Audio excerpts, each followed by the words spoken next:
Maintenance mode. Now I'm going to start it. Forward maintenance mode.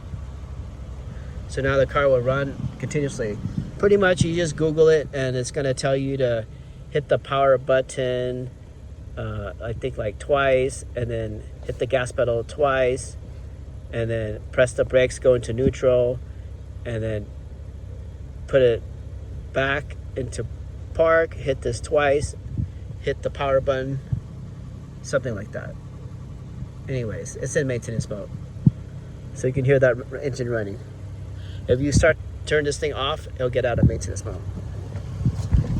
And then notice your temperature. Temperature is on C. You